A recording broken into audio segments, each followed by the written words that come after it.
Well, we missed a week right when we got started. You remember anything? 2 weeks is that's a long time ago. Yes. Yesterday is a long time. Yeah. Doesn't take much to make it go away. Well, thankfully,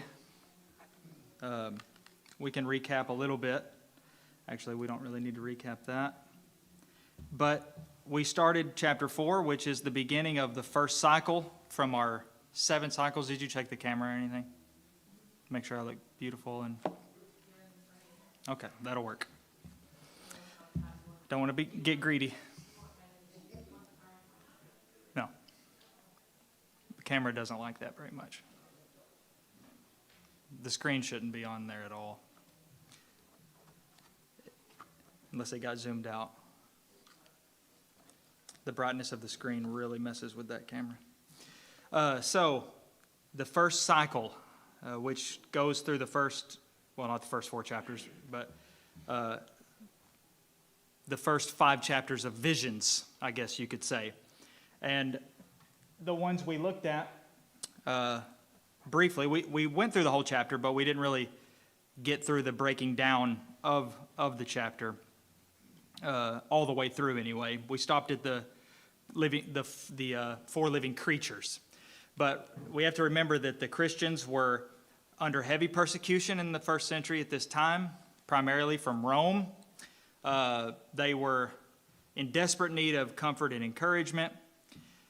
And also we need to remind ourselves that to put emphasis on the details of some of these really is to miss the whole point. So we are going to look at some of the details, not to contradict myself back to back, but whenever we focus too much on the details, we miss the whole point of the vision. So the point of the visions are really not in the details, but in the big picture of what he is seeing. And again, John is he saw these things, he was in the Spirit, God showed him these things, and he's just telling us what he saw. He makes no attempt, as a rule, to explain it. Most of the time, he doesn't even say, like, this symbol represents this. He does every now and then, but usually he doesn't. All he's doing is telling us, he's doing what the Lord told him to do. Write down the things that you have seen. And that's what he's doing. So in chapter 4, here's what he saw. He saw a throne in heaven. Okay? That's really, if you remember that much, then you're good to go on chapter 4, to be honest. Whenever we understand who it is on the throne, whose throne it is, and who's on the throne. Spoiler alert, it's God. So, God's throne room. So, there's a throne in heaven. There's one sitting on the throne. There's an emerald rainbow around the throne. There are 24 smaller thrones around the throne. There are 24 elders, one on each throne. You see the pattern here. There's lightning and thunder proceeding from the throne. There are 7 lamps burning before the throne. There's a crystal sea before the throne. There are 4 creatures around the throne. And then the 24 elders cast off their crowns and start saying, "Holy, holy, holy is the Lord God, the Almighty, who was and who is to come." Actually, that's what the 4 creatures said. The elders say, "Worthy are you, our Lord and our God, to receive the glory and the honor and the power, for you created all things, and because of your will they were created." So, glory, magnificence, power, might, splendor, John sees the throne of God. And that is the primary purpose of this vision. Now, somebody mentioned a picture. Here's one picture I found, okay? It's fairly visible. You could ask 20 artists to draw this, and all 20 of them will be different because, the details they're not, I mean, there are details, but they're vague. So an emerald rainbow, it's open to interpretation. Just here's another one, how much, I mean, it's a lot different.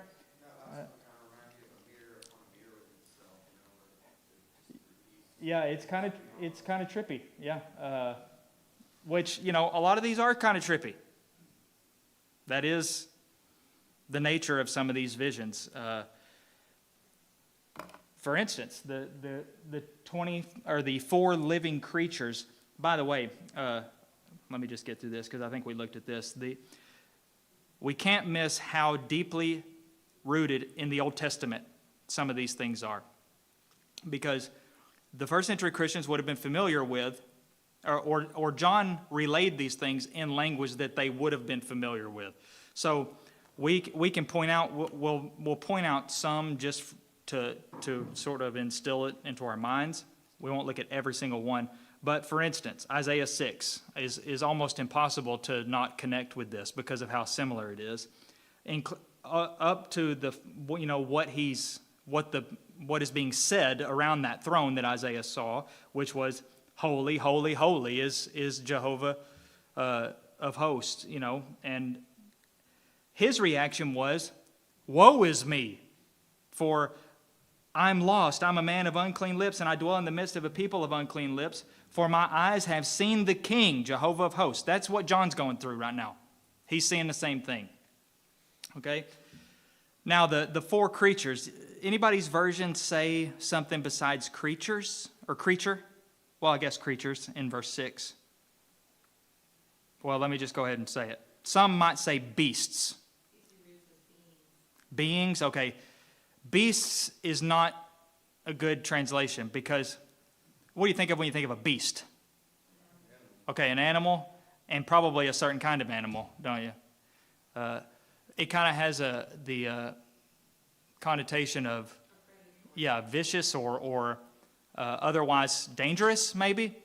The word used here is not the word for beast, but it's just like a living thing. But when you read the description of them, you might see where beast can come in. Not on all of them, though. Here is how it's described. The 4 beasts, that is. Creatures. One is like a lion. You're also going to see a lot of John saying, I saw something that was like this.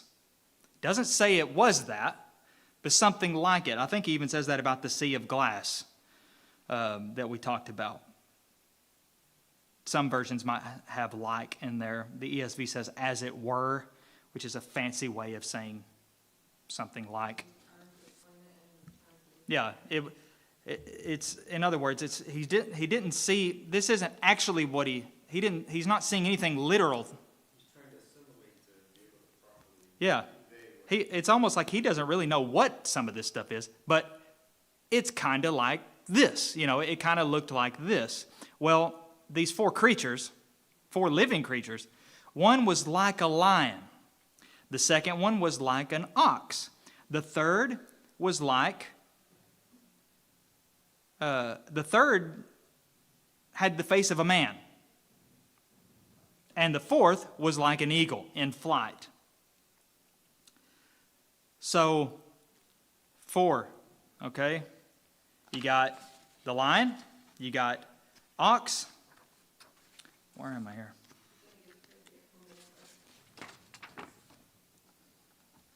I just we already made it through 4 pages. That's pretty impressive. Lion, greatest and fiercest of wild animals. Not the king of the jungle, by the way. Just fun fact. You ever heard the lion called the king of the jungle? You know how many lions live in the jungle? 0. How'd that start? I don't know. Anyway, that's way off. Anyway, it is great. The king of the savannah. It is very kingly. Just doesn't live in the jungle. I think the tiger would probably be the king of the jungle, but anyway. Or a panther, yeah. But it is, as far as that goes, in ways the greatest and fiercest of wild animals. The ox, strongest of domestic animals. Eagle, most majestic of birds. And then man is the ruler over all of them, right? God said man will have dominion over all the animal kingdom. So, some say that these represent and characterize God's attributes. Either way, you think about these as, four representatives of the creation. What are these four living creatures doing? Okay. Yeah, we're not going to get into the wings. Yeah. So they're falling down before the throne, the one who's on the throne, and declaring his glory. So that's the point. Not to get caught up in what they were. John doesn't even get caught up in what they were. He just says, I don't know what they were, but they were just four living things that one of them was like a lion. One was like this, one was like that. It's very similar to a vision here in Ezekiel chapter 1, where these living creatures, Ezekiel saw some living creatures that had four faces. And guess what the four faces were? Exactly, yes. The same exact thing, except the difference is Ezekiel's was they had four faces. John saw four different creatures. Each had one face. Each had its own face, I guess you would say. But it's the same imagery: lion, ox, eagle, and man. So that is significant. That it is steeped again in some Old Testament visions. So. If they look like that, I can understand why every time they go here to somebody, they say, Yeah. Yeah, if that is what angels look like, which he doesn't really say they're angels, but he just says they were living beings. So whatever they were, we know that whatever angels look like frightened people, maybe just because of the manner of their appearing. But yeah, this is the idea. The point is in what they're declaring.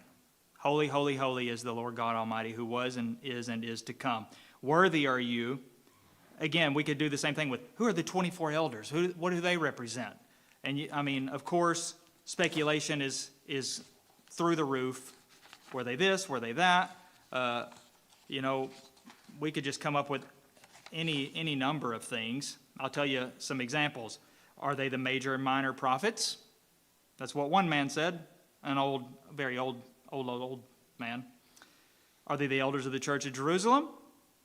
Are they symbolic reference to the Gentiles being grafted in to the church? Are they the books of the Old Testament and the Jewish church? Who knows? Some of these are, it's all speculation.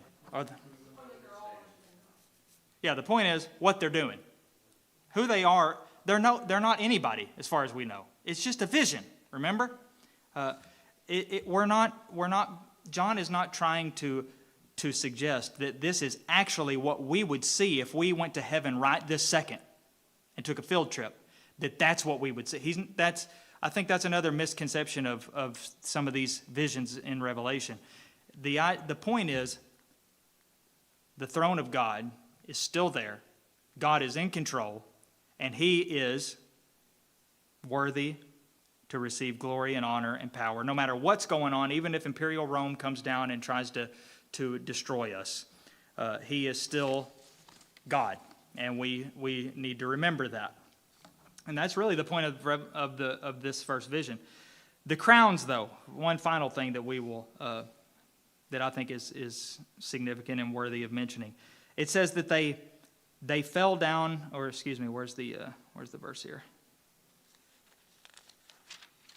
Where's the casting crowns? I don't see it. I lost it. Yeah, there it is. It's split. The line was split there. Yeah, they cast their crowns. They took off their crowns and threw them down before the throne. The word for crown there is not. What do you think of when you think of somebody wearing a crown? Describe it. Okay. Something like this. As an example, that is not the word. There are two different kinds of crowns in Greek. This one is where we get the word diadem. That's a transliteration of the Greek word for that kind of crown. This kind of crown, the Greek word is Stephanos, which is this kind of crown. Oh, I see. It says victor's crown. Yes, it's the crown. You think of, the classic Olympic Games. They would get this kind of, what's that? Yeah, that's what it was. Is made of twigs or leaves, and it was given to somebody who has been victorious. Totally different idea than a golden, kingly crown.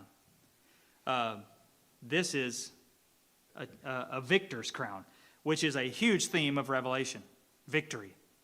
But the point is, they're casting their crowns down in homage and honor to the one on the throne, which is clearly God. God is the only one who was and who is to come. So that is the idea of this first vision, the throne of God. Caesar's not on the throne of God in heaven.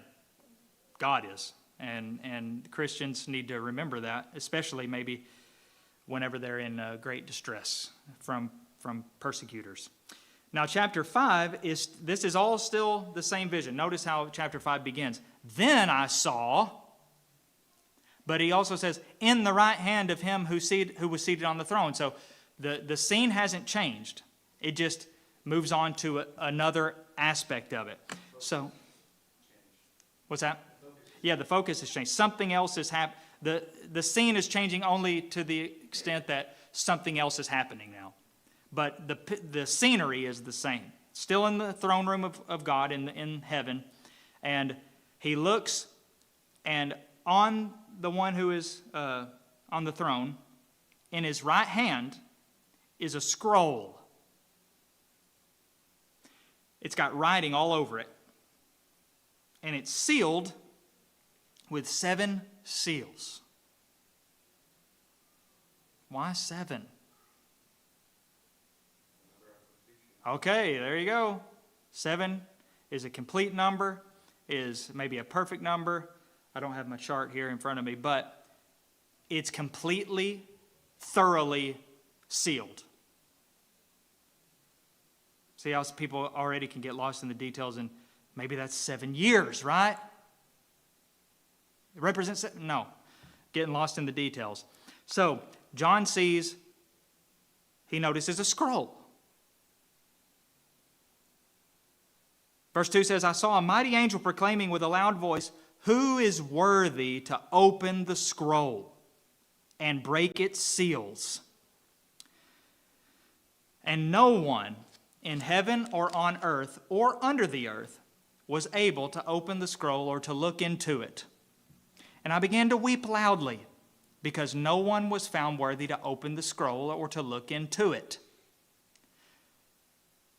See, when we just follow along with what John is describing, it's pretty straightforward a lot of the time. Now, I'm not going to pretend like 4 living creatures with 6 wings and eyes all around is straightforward. But I think chapter 5 is straightforward. Scroll in the hand, this angel stands up and proclaims who's worthy to open the scroll and break the seals. And nobody was. Nobody steps up because nobody is worthy. Or so it seems. So it's almost like, and by the way, we're not told anything about what's in the scroll. The contents of the scroll is hidden, is protected because it's closed. And the fact that nobody comes forward who is worthy to open it leaves John under the impression, the destiny of the entire universe hangs in the balance of whether someone can open that scroll. That's how important it is. That's why he says, I began to weep loudly. Anybody's version say something different than I began to weep loudly in verse 4? I guess weep loudly kind of takes care of it, but the word there is the word for burst into tears.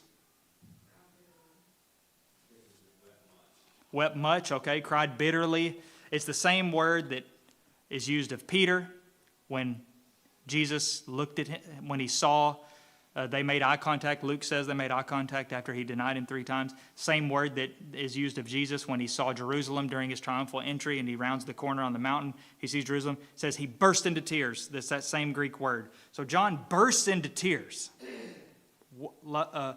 Loud wailing. But then one of those elders, remember, said, "Weep no more. Behold, the Lion of the tribe of Judah, the root of David, has conquered, so that he can open the scroll and its 7 seals." So this is great news, right? Don't cry, John. There is somebody worthy. Only one. One person. In heaven, how did he put it? There was no one in heaven or on earth or under the earth. But the elder here, one of these 24 elders, reminds John, or doesn't remind him, informs John, there is one who's worthy. And who is it, according to him? Number 1, the Lion of the tribe of Judah. Genesis 49, 9 and 10 says, this is Jacob's more or less deathbed blessing of his sons. Judah is a lion's cub. A lion, he crouched as a lion and as a lioness. The scepter shall not depart from Judah, nor the ruler's staff from between his feet. So there we got Lion of Judah. And he's called the root of David. Well, 2 Samuel 7, God tells David, when your days are fulfilled and you lie down with your fathers, I'll raise up your offspring after you, who shall come from your body, and I will establish his kingdom. I will establish the throne of his kingdom forever. Psalm 89. God said, I made a covenant with my chosen one. I've sworn to David, my servant. I will establish your offspring forever and build your throne for all generations. Isaiah 11. There shall come forth a shoot from the stump of Jesse, and a branch from his roots shall bear fruit. Romans 15:12, Paul cites Isaiah and says, the root of Jesse will come. Who's Jesse? Okay, David's dad. So the elder here says the root of David. So we got the root of David, which is, or as Isaiah put it, a shoot from the stump of Jesse. So it's Jesus. Jesus is the Lion of the tribe of Judah. He came from Judah. He came through David. This is about Jesus. Those prophecies are about Jesus. And the elder, therefore, is referring to Jesus as not only the one and true King of Israel, but he sits on the throne of David in the heavens. But it says he has conquered. Past tense.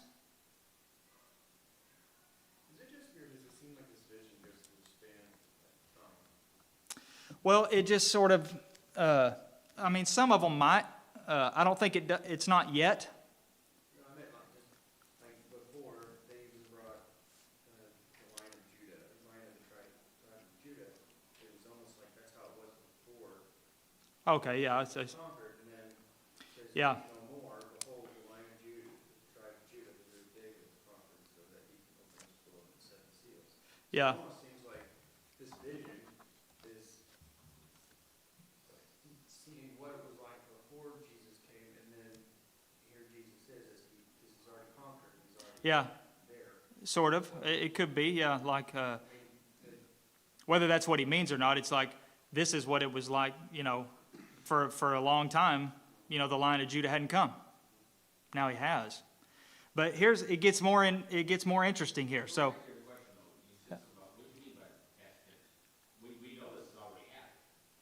well, do we? That's the thing. Some don't seem to know. Yeah. You come from the root of David and Jesse.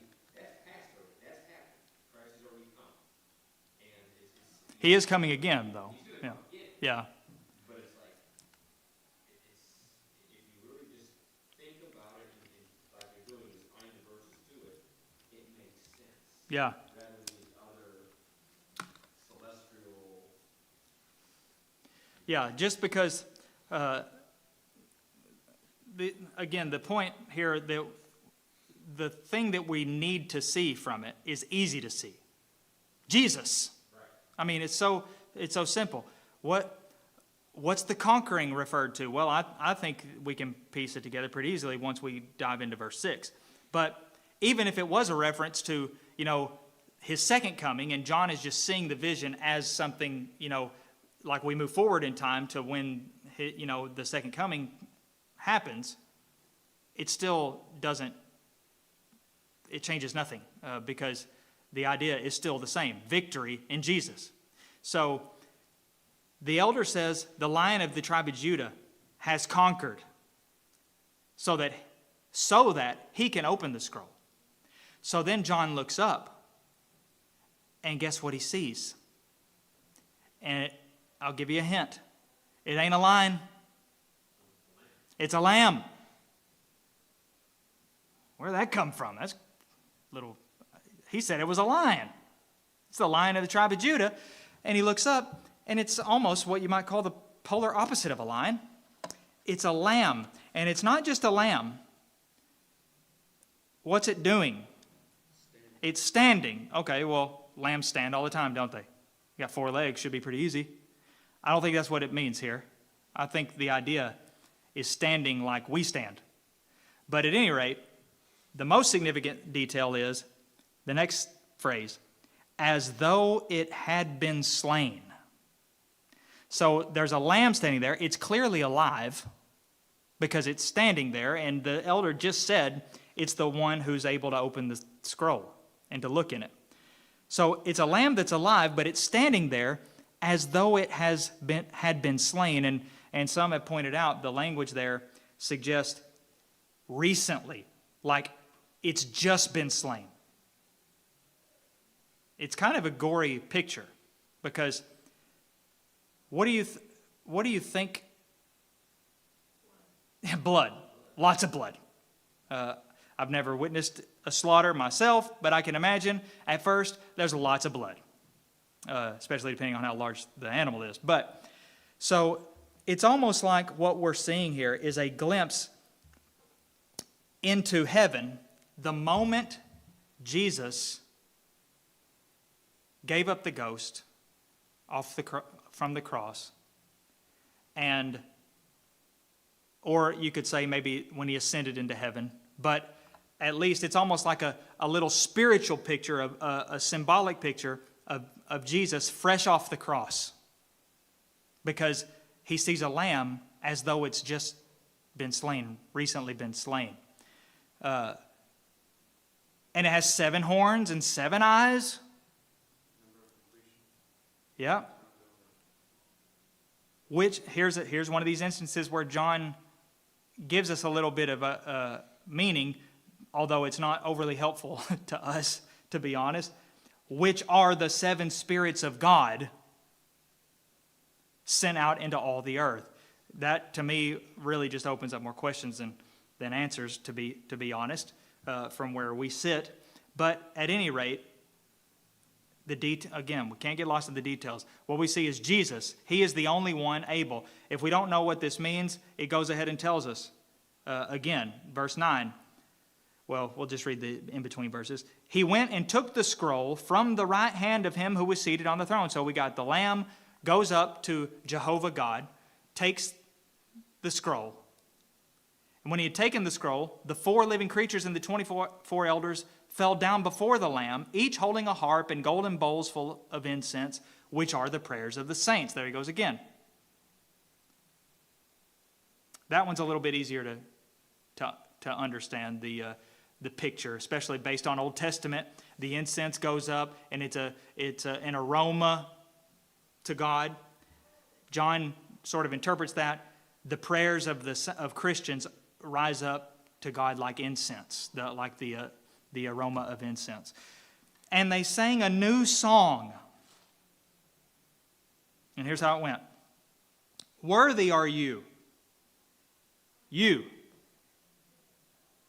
to take the scroll and to open its seals, For you were slain, and by your blood you ransomed people for God from every tribe and language and people and nation, and you have made them a kingdom and priests to our God, and they shall reign on the earth.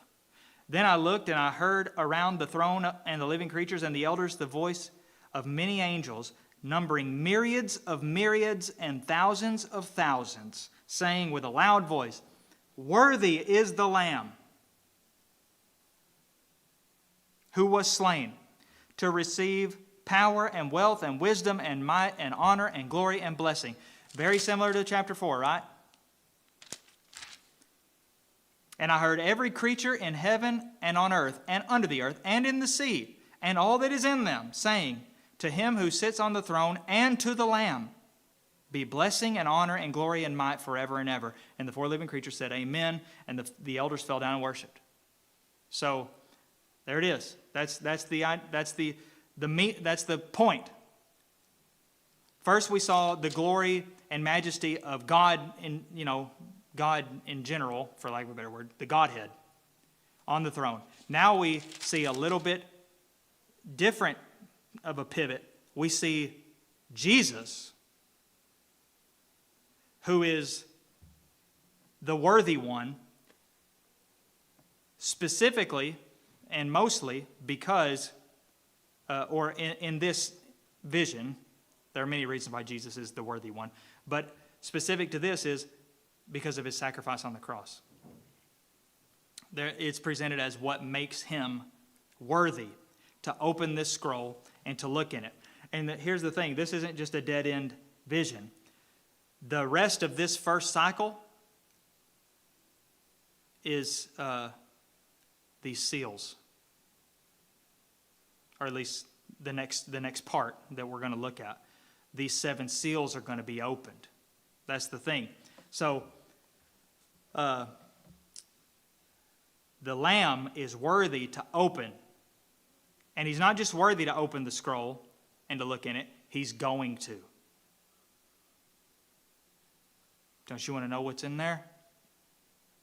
Or if you were John, wouldn't you want to know? It must be important. Since nobody else can take it. Yeah, it must be important because John burst into tears when there was nobody to open. But now there is. And the seals are about to be opened. The first seal is about to be broken. Well, and I would think that, with all the details that was said about the environment where they were, and nobody was even approaching the throne at all. Mm-hmm. But then, behold, the Lamb shows up and is able to walk up to the throne and take the scroll. Yeah. Yep. Yeah, it would. Be amazing to see that. That lamb standing on all four. Well, yeah, you see? Well, you want me to go add more blood to it? You sicko. No, you're the one who said it looked like it's standing like a man. I just said the fact that it says it was standing. Maybe that's what it meant, but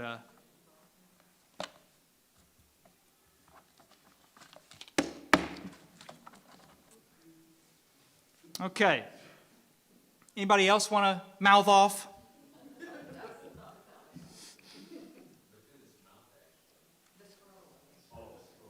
He doesn't have hands, Carl. Give him a break.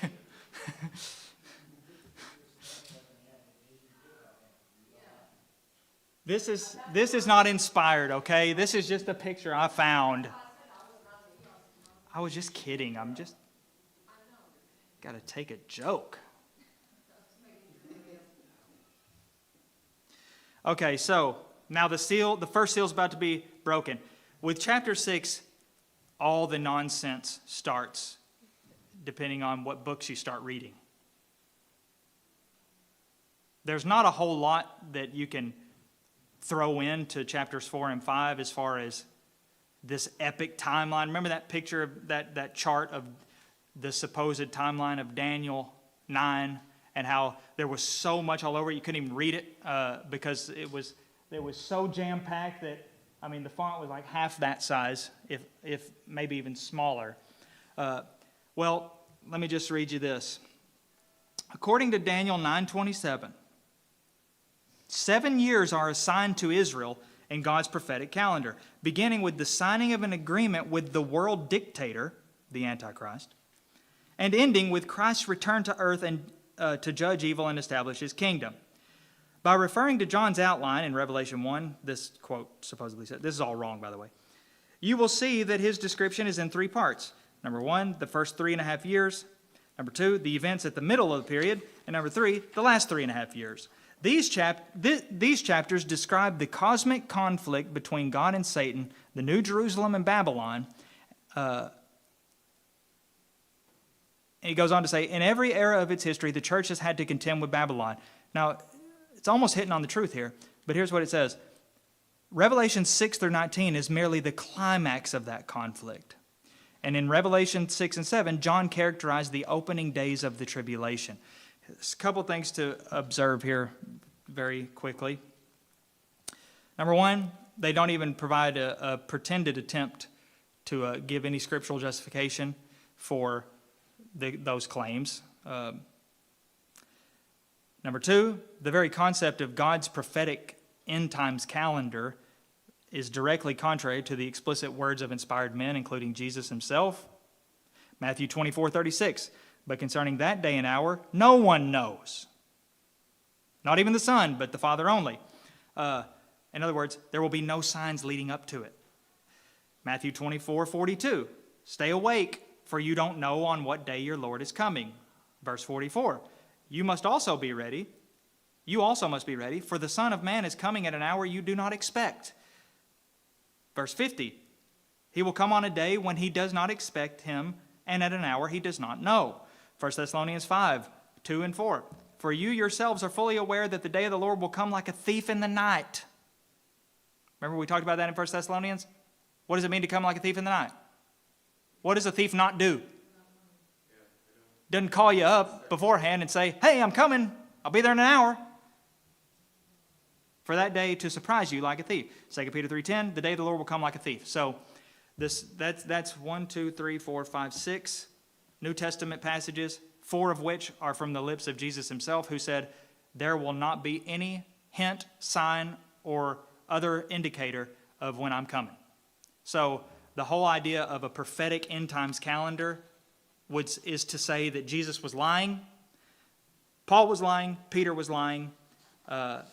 Another thing is, there is no outline in Revelation 1 for whatever that man called it, John's outline. You'll see that the 6 through 9 is the first 3.5 years, and then the middle, I mean, it's all made up at any rate. This whole idea of the Great Tribulation that lasts 7 years is just made up. It's taken for granted, and they just take it for granted as an established fact, like many do with evolution. They take that as a scientific fact, and then they go back and interpret everything around us and how it points to that. Well, premillennialists take that doctrine as established fact, and they go back and interpret Revelation around that preconceived idea, and the result is seeing things like the tribulation in places where it isn't. So the only reason the tribulation is found anywhere in any given passage by these commentators and Bible scholars is because they forcibly inserted it into the text. What we do see already, however, is the second coming of the Lord and his wrathful judgment on mankind. But wait a minute. How can the second coming of the Lord already be in view here? We're only on chapter 6.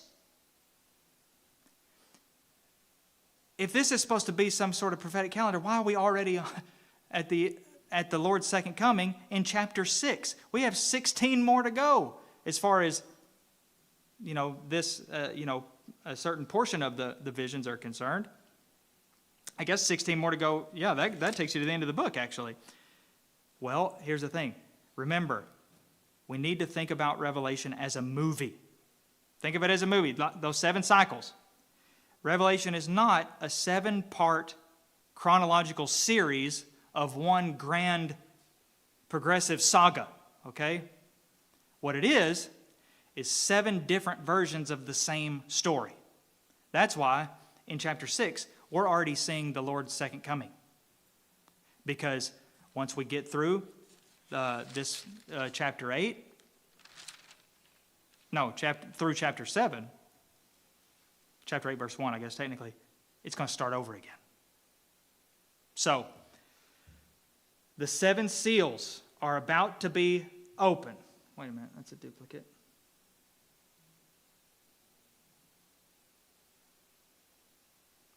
Major duplicate there. Not that one. Looks like I'm going back to chapter 4. We'll see what happens. Oh, that's a recap.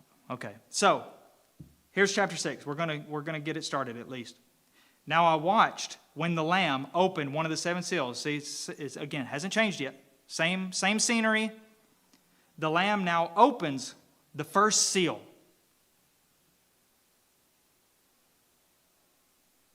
And I heard one of the 4 living creatures say with a voice like thunder, "Come."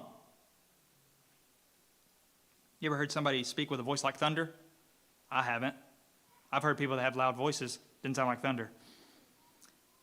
And I looked, and behold, by the way, this is the infamous 4 horsemen. How many times have you heard about the 4 horsemen?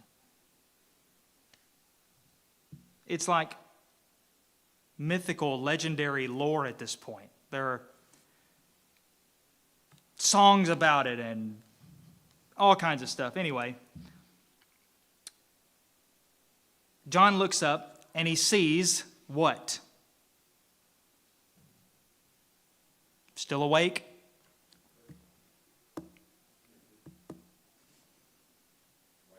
A white horse. Okay, he sees a white horse. And its rider had a bow, and a crown was given to him, and he came out conquering. The white horse is war.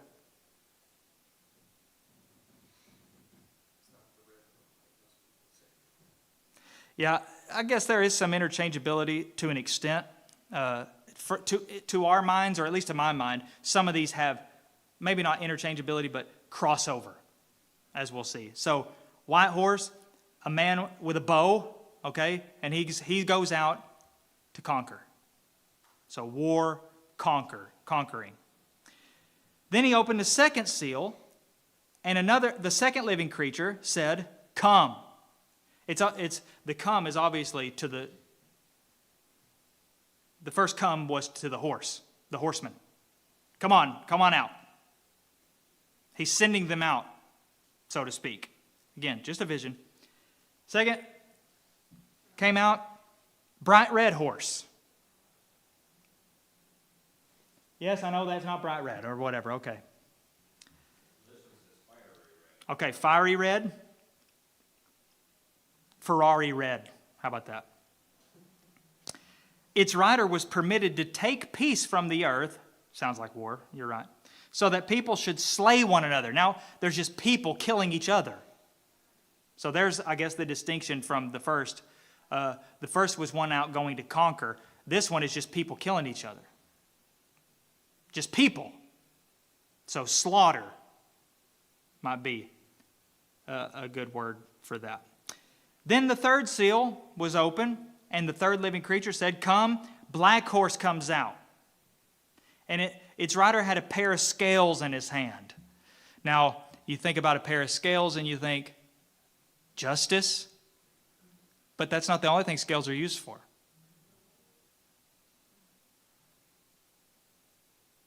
Long story short, you look at verse 6. We see we're not dealing with justice here. Yeah. A quart of wheat for a denarius, and 3 quarts of barley for a denarius. Point being, that's a lot of money for not a lot of stuff.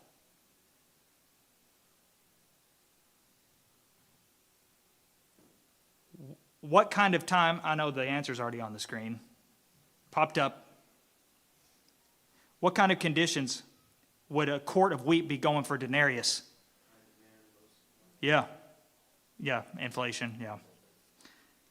Or famine. That's what the black horse is, famine. The fourth seal, open. The fourth living creature said, come on out. And now we got a pale horse. Its rider's name was Death. Well, there you go. And Hades followed him. They were given authority over a fourth of the earth to kill with sword and with famine and with pestilence. There's the other key word, I would say. Some might put pestilence or disease on this horse, because we got the sword and famine, pestilence, and then it also says wild beast. But again, the details aren't the point. The point is, what we're dealing with here is catastrophe, chaos, or, to use another word, tribulation. But how long, well, let's put it this way. Have we already gone through as a human race times on the earth when war and slaughter and famine and death have spread around? Has there ever been a time when it wasn't? Never. So you can see how John's not telling us about a time that's going to come at some point, especially shortly before the Lord returns, and saying this kind of stuff is going to be happening. Well, Jesus already said in Matthew 24, even in regard to the destruction of Jerusalem, he described things that are always going on. Nation fight against nation. He wasn't even talking about a second coming in that part. But here, these things have always been happening. Not necessarily famine in every place, but these are conditions that the earth is familiar with as a whole. It seems like the scroll itself is more like a symbol for authority. For what? That's a symbol for authority. Okay, yeah, for authority. God Almighty was the only one that had the scroll in the beginning. Yeah, And the Lamb came and took the scroll. And he yeah. was the only one to open the seals. And with each one of these things, it's stuff that's placed behind for. Yeah, always. So, since these things have always happened, if these things are happening, how could that really be a indicator that the end is near? Because it's always happening. Those are like, just things that separate life on earth from, Yeah, you know what I mean? Like, that's the way the earth is. yeah. So there's the first four seals. And then the fifth seal is this. Under the altar, he says, the souls of those who had been slain for the word of God and for the witness they had borne. And they cry out with a loud voice, O sovereign Lord, how long before you will judge and avenge our blood on those who dwell on the earth? And they were each given a white robe and told to rest a little longer, until the number of their fellow servants and their brothers should be complete, who were to be killed as they themselves had been. And I'm just going to get through this chapter because it's pretty much already taken care of. The sixth seal, a great earthquake. The sun became black as sackcloth. The full moon became like blood. The stars fell. The stars of the sky fell to the earth. The sky vanished like a scroll being rolled up, and every mountain and island was removed from its place. Destruction. People run, try to hide under the mountains from the devastation that's happening. So, yes, the end is in view, but it's not a timeline. Again, this is a picture of, the Christians in the first century could relate to what those souls were crying out. How long? And he says, a little while. Just a little while longer. Just wait. A little while is going to turn out to be, a long while. But the point is, yeah, the end is coming. The end, it's going to come to an end. And God is in control. There's your key. God is the one, He's even in control over all this bad stuff. Not that He's causing it. Don't get lost in the, oh, well, He said come. They said come and, this is happening. God is in control. Always. And it will end according to His will. And all the evil will be dealt with. And most importantly, I guess, in a sense, God will avenge His people who have been mistreated and persecuted.